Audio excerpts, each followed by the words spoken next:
آج جو یہ پشاور ہائی کورٹ کا مخصوص نشستوں کے حوالے سے جو وہ آیا ہے فیصلہ جو آیا اس کا آپ کیا کہنا چاہیے؟ دیکھیں میں نے تو ابھی فیصلہ نہیں پڑھا, مجھے نہیں پتا کیا بنیاد بنائی گئی ہے اور کس بنیاد کے اوپر یہ فیصلہ کیا گیا ہے.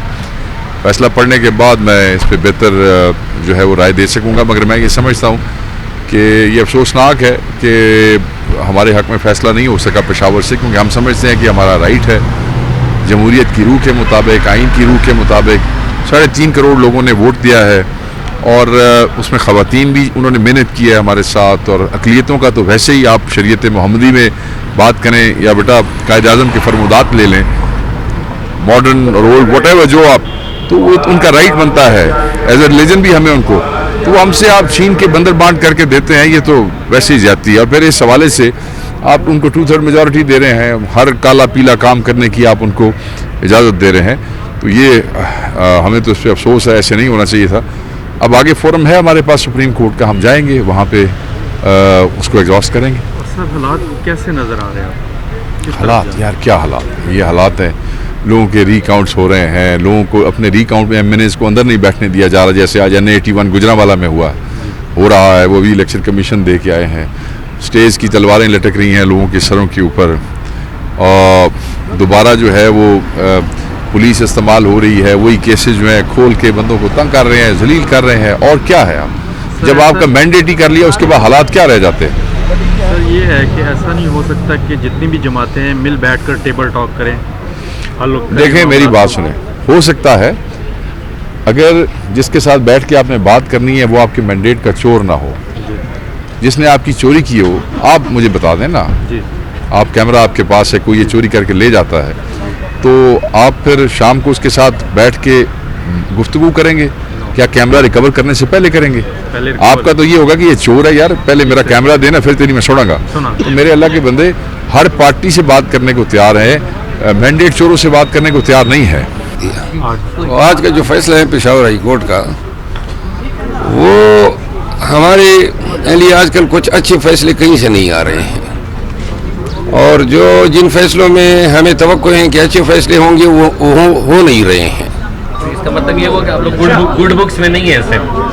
نہیں, یہ مطلب تو ابھی اگر آپ کو سمجھ آ رہی ہے تو پھر تو میں افسوس ہی کر سکتا ہوں. 2 سال سے جو ہماری شامت بنائی ہوئی ہے اور جو ہمارے ساتھ ہو رہا ہے تمام اداروں سے کی طرف سے, تو لہٰذا اس کی سمجھ ابھی تو نہیں ہے. یہ سب کچھ حکومت کر رہی ہے آپ کے ساتھ؟ یہ سب مل کے کر رہے ہیں, حکومت, اسٹیبلشمنٹ, سارا نظام مل کے کر دیا. الیاس مہربان صاحب کو ووٹ کاسٹ کر دیا آپ نے. مہربان صاحب بتائیے گا کہ جو چیف الیکشن کمیشن ہے وہ سننے میں آیا کہ ملک چھوڑ کر باہر چلے گئے ہیں, کوئی ان کو دیکھیے آج ہمارے MNA صاحب ادھر بیٹھے ہیں, ان کے فریضوں کو علم نہیں ہے, الیکشن کمیشن نے اس کی ریکاؤنٹنگ شروع کرائی ہوئی ہے. اس طرح دیر نگری ہوتی ہے. ایک بھی ہماری درخواست ریکاؤنٹ کی منظور نہیں کی اور تمام ہمارے مخالفین کی درخواستیں منظور کی. ہائی کورٹ کے فیصلے کو چیلنج کریں گے سپریم کورٹ میں؟ جی لازماً. ابھی تک بھی آپ کے جو کینڈیڈیٹ سے دوبارہ گنتی میں دوبارہ ہروائے جا رہے ہیں, اور ابھی فگر آ رہے ہیں کہ 15-20 MNAs مزید دوبارہ گنتی میں آپ کے جو ہے وہ. کل عمر ایوب خان نے اس کا ذکر کیا ہے کہ شاید 20 نشستیں اور ریکاؤنٹنگ میں ہم سے لی جائیں گی. تو گزارش یہ ہے, بڑی ان کی نظریں ہیں نشستوں پہ, لگتا یہ ہے کہ یہ چاہتے ہیں کہ ادھر کوئی دوسرا ہو ہی نہیں. قوم نے جن کو مینڈیٹ دیا تھا, جن کو یہاں ایوان جن سے بڑا ہونا چاہیے تھا, یہ تو چھوٹی سیٹ ہے نا, آپ کے چیف منسٹر کو ڈسکوالیفیکیشن کا نوٹس ہوا ہے, اس میں آپ کیا کرتے ہیں؟ بھائی ایک ہی ہمارے پاس صوبہ رہ گیا تھا, وہ بھی ان کے آنکھوں میں جو ہے جانچ نہیں رہا ہے, اور الیکشن کمیشن میں تو بائی ڈیفالٹ ہمارے خلاف فیصلے ہوتے ہیں. لہٰذا ہم اس کو بڑی ہی کنسرن سے دیکھ رہے ہیں.